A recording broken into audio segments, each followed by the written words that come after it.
സഹയാത്രി. പൗരോഹിത്യസ്വത്വവും ദൗത്യവും അടിസ്ഥാനമാക്കി 100 ധ്യാന ചിന്തകൾ. അവതരണം ഫാദർ ഹെൻറി പട്ടരുമഠത്തിൽ എസ്.ജെ. സ്നേഹിക്കപ്പെടുന്നവൻ.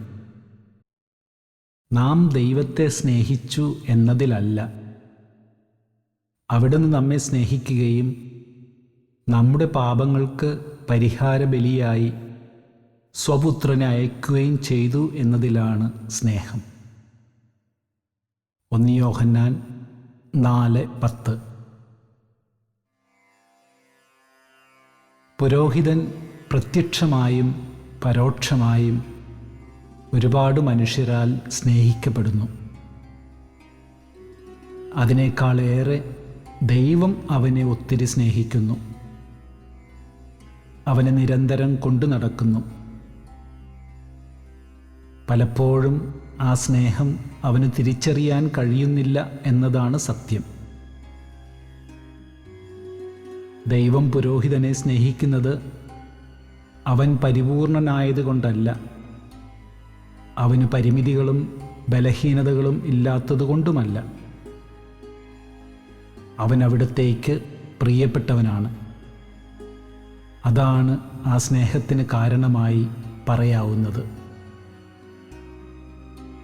അവൻ ഏതെങ്കിലും സാഹചര്യങ്ങളിൽ ആ സ്നേഹത്തിൽ നിന്ന് അകന്നു പോകുമ്പോഴും അവിടുന്ന് അവനിൽ നിന്ന് അകന്നു പോകുന്നില്ല.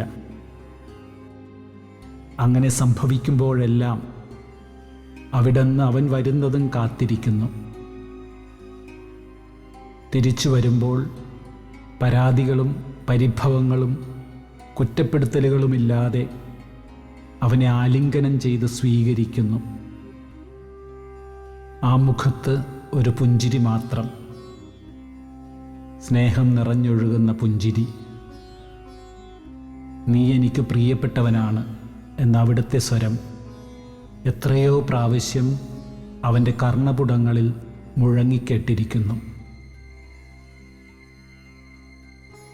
ദൈവത്തിൻ്റെ സ്നേഹം മാത്രമല്ല, വീടും നാടും വേണ്ടപ്പെട്ടവരെയുമൊക്കെ വിട്ടുപോന്നെങ്കിലും മനുഷ്യരുടെ സ്നേഹത്തിനും കരുതലിനുമൊന്നും അവനൊരു കുറവുമില്ല.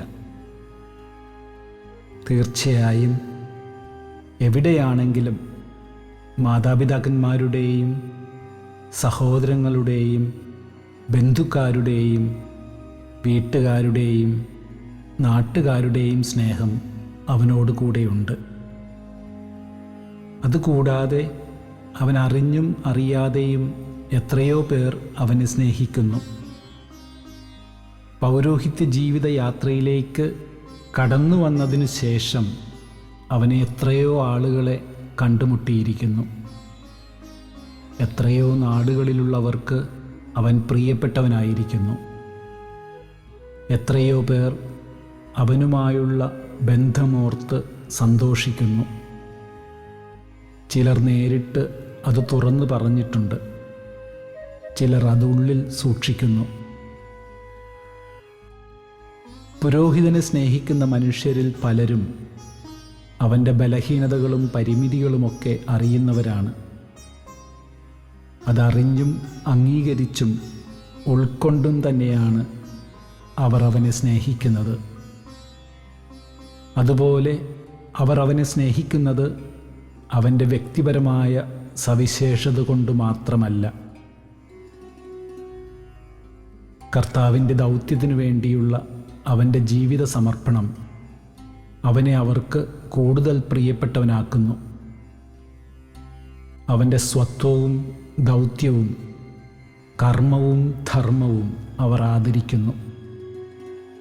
അതിലവരും പങ്കാളികളാകുന്നു. അവനെ അവർ ഹൃദയത്തോട് ചേർത്തു നിർത്തുന്നു. അവനെ ഏൽപ്പിക്കുന്ന ഓരോ ദൗത്യവും ഏറെ ഉത്സാഹത്തോടും തീഷ്ണതയോടും കൂടെ ഏറ്റെടുക്കാനും അത് കൂടുതൽ വിശ്വസ്തയോടും ആത്മാർത്ഥതയോടും കൂടെ നിറവേറ്റാനും ഈ സ്നേഹത്തിൻ്റെ അനുഭവം പുരോഹിതനെ പ്രാപ്തനാക്കുന്നു. അവരോടൊന്നു ചേർന്ന് അവൻ കർത്താവിൻ്റെ വഴിയിലൂടെ യാത്ര ചെയ്യുന്നു. ധ്യാനം. സ്വസ്ഥമായിരുന്ന് എൻ്റെ പൗരോഹിത്യ ജീവിതത്തിൽ ദൈവത്തിൽ നിന്നും മനുഷ്യരിൽ നിന്നും എനിക്ക് ലഭിച്ചുകൊണ്ടിരിക്കുന്ന സ്നേഹാനുഭവങ്ങൾക്ക് നന്ദി പറയുക. സാധ്യമെങ്കിൽ ഏതാനും സ്നേഹാനുഭവങ്ങളും സാഹചര്യങ്ങളും ഓർക്കുക. എൻ്റെ ഉള്ളം കൃതജ്ഞത കൊണ്ട് നിറയട്ടെ. കൂടുതൽ ആത്മാർത്ഥതയോടും സ്നേഹത്തോടും കൂടെ ജീവിക്കാനുള്ള കൃപ യാചിക്കുക.